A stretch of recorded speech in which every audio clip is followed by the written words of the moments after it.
Thank you for joining this fast chat. I'm Holly Hennessy, OT and IoT cybersecurity lead at Omdia, part of Informa Tech Target, and I'm joined by Dan Cartmill, Senior Global Product Marketing Director at TXOne Networks. So I kind of want to set the scene for today's discussion. And I think something which puts things into perspective nicely is talking about the reality of legacy systems in today's OT environments. So Omdia recently ran a survey of more than 600 OT cybersecurity decision makers in collaboration with TXOne Networks. We have some really interesting findings that we're going to be chatting about today. So talking about that kind of reality, the survey data shows us some interesting insights into the reasons why organizations are continuing to use these systems.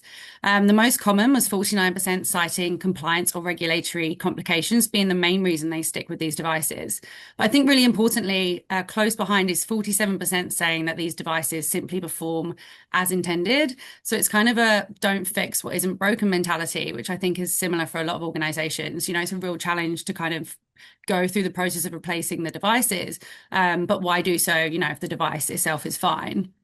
So we also ask about these challenges. 37% struggle to actually find a window for replacement. There's also a lot of resistance from operational teams. We also had 3% of respondents which say they didn't have any legacy systems at all, which is good for them. Would be obviously the ideal scenario if we could have environments which are, secure by design, have entirely new tech with all the latest bells and whistles. But I think, virtually everyone is kind of dealing with this challenge.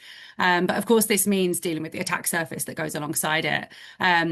Traditional vulnerability management approaches aren't always effective or even possible. So Dan, what do you think about this? What are the kind of misconceptions that you see, that things that are overlooked in legacy technology? Yeah, it's a big question. The data points that you raise, what they immediately say to me is that there is no one size fits all. That they're not all organizations, and each different vertical and each different operation within that is the same. They're all approaching this and looking at the problem a little differently. And I think that forms the bedrock of how do we have this conversation.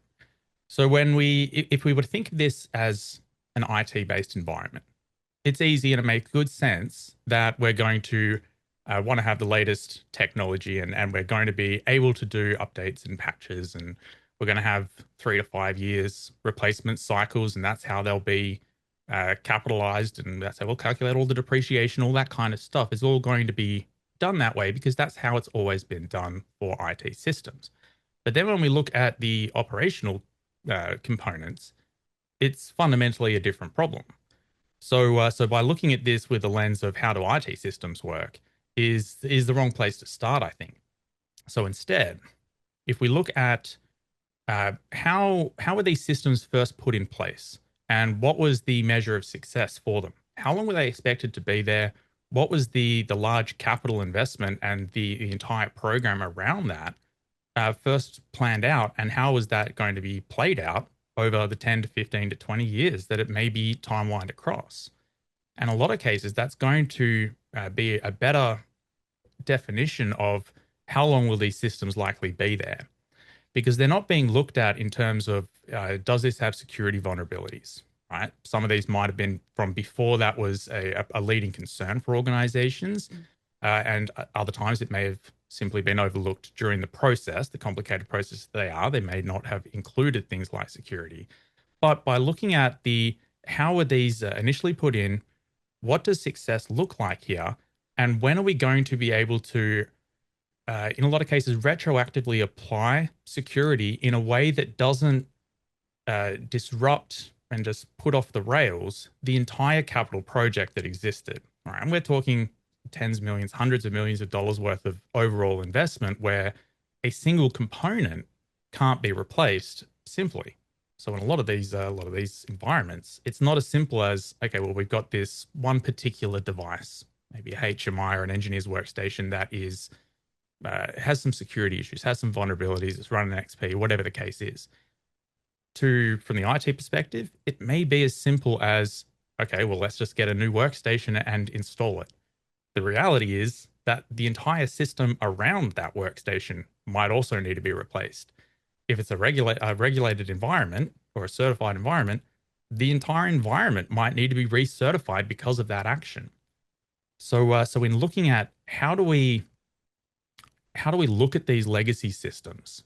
And I'm not even sure that's the best way to describe a lot of these systems. Well, we can get to that. But when Mhm. looking at these systems, it needs to be a different starting point. Don't look at it like an IT system. Look at it from the perspective of the OT, how it was initially put into place, what its life cycle was intended to be on the capital scale of that, and then if a change was to be made, within what restrictions can that change be made? Whether that's replacing the device, whether it is securing it in place, whether it is something else entirely. It has to be taken from a new perspective of how these devices were put there and how they live their life. Yeah, I totally agree with you. And I think for sure that's where we see a lot of, differences between IT and OT. It's not like, you have a laptop, it doesn't work, you get a new one every few years, right? Exactly as you're saying, it doesn't have those same upgrade cycles and they're working fine. But obviously they do accumulate vulnerabilities.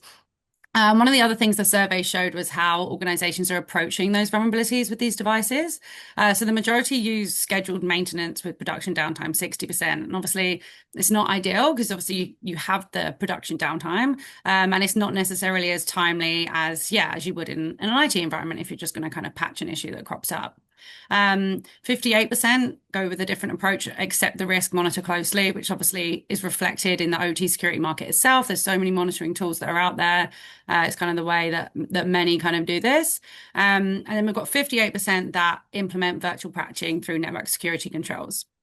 We also had 42% that account for this with their network architecture design. And then there's a further 35% that use air-gapped isolation until the updates can be applied. But again, it's kind of, can you truly air gap a device in today's modern environments? That itself can bring about complications, security issues. So focusing on virtual patching, we see that at Omdia, this is incredibly important in OT vulnerability management. It's something where we're seeing a lot more capabilities crop up. And it's obviously clear that organizations are managing vulnerabilities through these compensated controls rather than kind of direct and immediate remediation. But again, implementing the controls themselves, the security controls isn't easy. We also asked around the challenges with that. So Dan, do you want to tell us a bit about those challenges that people come up against? Yeah, and again, it comes back to the perspective of how it's being looked at in a lot of cases. So, and as a security practitioner in times past, the security purist in me says, yes, you want to mitigate it urgently and immediately, and you want to really lead to avoiding that risk. That's a very security centric mindset of the problem as a whole. When we need to instead perhaps look at this from a business perspective, a more business centric perspective. So in majority of cases, these environments, these operational environments, are the revenue generating center of the organization. So to take any kind of action, whether it's security, audit, day-to-day cleaning, it isn't done in isolation to that particular domain. So they have to be viewed from the perspective of, this is generating revenue. Is that action going to help that, or is it going to hinder that? If it is going to reduce that in some way, in some material way, then it has to be fully justified to do it. So in a lot of cases, it's not possible to patch, right? So we can't use it as a simple example to apply a patch to a vulnerability. It might not be possible because to do that patch, the device has to be restarted. And if we were to do that during any production time, then there would be a direct impact to the revenue generating potential of that particular piece of equipment within the plant and the area of the plant that it exists in. So it's never as simple as the security first approach. It's always got to be put back into the context of the wider business. And I think that catches a lot of folks by surprise, a lot of security teams by surprise when they first start looking at vulnerability management. Mm. So that does naturally lead the conversation to what kind of mitigating controls are available. And again, this can be split into a lot of different areas, I guess. Where again, it's not as simple as, okay, well, we've got endpoint agents and we know they're going to be deployed. We've got network controls and we know that they're going to be deployed. In a lot of cases, it's not going to be standardized like that. So another thing that catches a lot of folks by surprise is that the environment as it exists, a lot of the mitigating controls that security teams have become accustomed to being available to them to use and to investigate simply don't exist there. They're not Mm. yet deployed, or they're not deployed in a way where they can be used as an effective control. So the overall maturity, I think, of these environments from the security perspective isn't isn't there in the same way that it is in IT. Now, the third one, and this, I think this is an interesting one, and it's one that once it kind of comes to light, it makes a lot of sense, but it's not necessarily given that thought. It doesn't come to mind first. Mm. So a lot of these operational environments, all of these operational environments have been around for a while, right? It's been around longer than IT's been around, right? They've been doing manufacturing operations, for example, for hundreds of years. There's been so much development in how do they run? How does a manufacturing environment, to use them as an example, how does that get built? What goes into building that particular plant, especially around the safety and protection element of it? So just by default, just by the way that they're designed and the way that through necessity and through regulations, a lot of regulations on this, unfortunately, a lot of them written in blood, but the regulations define specific safety controls that exist that also offer mitigations to a lot of security risks. So a lot of the overall security risks where we might think, okay, well, if this particular device was to be breached, be attacked, and suddenly start operating differently or doing bad things, then that could cause the plant materials, the robot arms to start going crazy and picking people up and throwing them, to use a ridiculous example. Okay, sure, that likely exists. But in a lot of cases, the operations safety systems would have stopped that from happening long before it ever got the chance to do that, because it would have been out of the thresholds that the operation itself is allowed to continue operating in. It would have been detected as a variation and triggered a safety system. So when looking at this, and what catches a lot of folks by surprise is just the robustness of a lot of these environments by default. Yes, Mm. there's architectural weaknesses and things that can be improved. Of course, there always going to be, but it's not that virgin environment that is just that fragile flower that is just waiting for the cyber attack and suddenly the entire thing is guaranteed to explode. It's not like that. There's certainly cases when that will be true, but that's going to be the same no matter what environment in IT as well. Mm. So it's not about they're so vulnerable. I can't believe they're operating like this. How did they possibly get to this position that they're in? They've built a very strong and very robust environment, and now it's just a small amount of additional work in the cyber physical space where additional controls need to be introduced. And really, they should be more seen as an extension to the safety systems that already exist inside of these environments that are going to be covering the majority of the weaknesses to make sure that they don't come to fruition. It's about extending those. And I think that's the third big one that catches people by surprise is how robust the environments already are and how some good targeted extension can really provide strong value. I think that's a really good way of looking at it. So I think, yeah, when we kind of step back and we look at all the data from the survey, kind of the points that you've spoken about, I think, it's clear organizations need these kind of compensating controls. So one of the biggest issues that they're kind of facing and they perhaps don't expect so much is that there's a real lack of integration with SOC management, which becomes a bit of an issue. So, they want to kind of protect things across different environments, across legacy, across modern systems, IT, OT. But really, there needs to be that integration between the cybersecurity technology itself. So if we think about some of those plans that organizations had when we were talking earlier, around getting a kind of unified view of vulnerabilities, needed if you're going to be accepting the risk and monitoring closely, which we see a lot of organizations doing. That needs to be kind of contextualized to be done well. You've also got applying the compensating controls and virtually patching, doing that, again, that needs context. So it's kind of about that unification and awareness. And in a lot of cases, it's also done across multiple sites. So I think, yeah, the goal with this essentially is to kind of protect OT as it is, preventing, things from happening as much as you possibly can, but, being careful with the technology that's chosen, as you said, to kind of extend the robustness that's already there is going to be really important. So to wrap up, Dan, Yeah. what would you advise organizations when they're building out their strategy for securing legacy OT? How are they going to kind of deal with these challenges of integration, actually getting things up and running? Yeah, so communication. It's I mean the fundamental problem that exists across so many domains, right? Is the communication between these teams.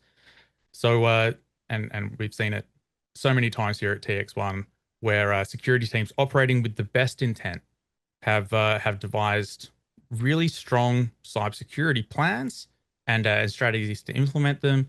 Just to take that for the first time, to take that to the operations leadership and be told, "There's the door. Don't let it hit you Mm, on the way out." Plan was vetoed. Nope, that's going to be too impactful.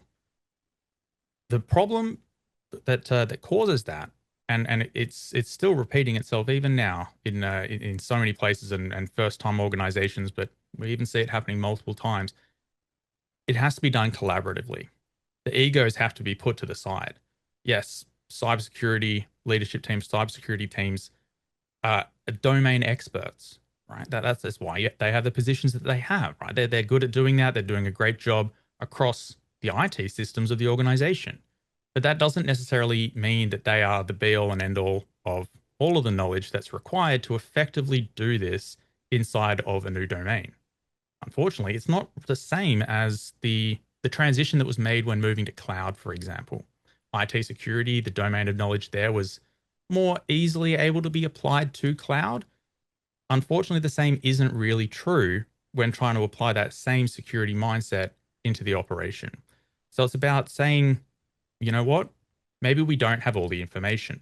Let's get together and spend some time with our colleagues from various parts of the operation to understand what they need, what can be done, what would be the impact if we did this, and essentially start it more as a thought exercise. If we were to do this, what would that actually mean inside of our particular operation? Noting that it's not one way that's going to necessarily apply to the entire operational side of this. So we've got global companies, for example, where each individual site or each individual country, the individual sites within that country, mm, all have different equipment, different requirements, different outcomes, different ways they're measured. So this might have to happen a couple of times, but it's about building that communication to understand that first off, everyone's just trying to do the right thing. It's going to be exceedingly rare that someone's actively trying to undermine anything that's going on in the organization. So, with that mindset that they're just trying to do the best they can to achieve the outcome, going with that and treat it more as that learning experience, filling the gaps of knowledge that we don't know by asking questions of if we did this, what would happen? And that can happen from both sides. In the IT team, if we were to deploy this particular technology, what might that mean to the operation if it did A, B, and C? But then also, that same question can come from the operations side. If we didn't put that technology in, or instead we took this action instead, what would that mean for the requirements of security? Does it fundamentally change what we have to do? Or if I can explain these safety systems that already exist to protect against that, does that remove the need to do that particular security initiative? So, opening up that dialogue between the teams, it's got to be the first step. And then the immediate follow on from that is don't try to boil the ocean here. Don't try to implement the same completeness and robustness of security that exists inside of the IT domain inside of the operation, because it's not going to happen. It's a slower moving environment, both in terms of the life cycles for devices there, but also the ability to make changes. It can't be done nearly as regularly as it can inside of an IT environment. So instead, identify the areas of most realistic risk. So what is the most vulnerable parts that exist here? Form that list out. And then of all of the things, this comes from the discussion between the teams, of all the things that can be done, identify what your quick wins are. So that might be reducing the exposure of internet connected devices. If it doesn't need to be connected to the internet, probably want to disconnect that. That can be a really high impact outcome that, in a lot of cases, it's not really going to have a net impact on how the operation is running because it probably shouldn't have been connected to the internet in the first place. So identifying those, get those quick wins, what that's going to help do is get the organization working together.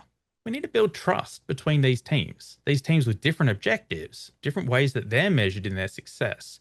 Get some of these good positive wins where we can show the value that we're providing, we're materially reducing the risk, and we are increasing our the robustness of our overall security and the integrity of the operation. We're doing those at the same time, and we can measure and show that.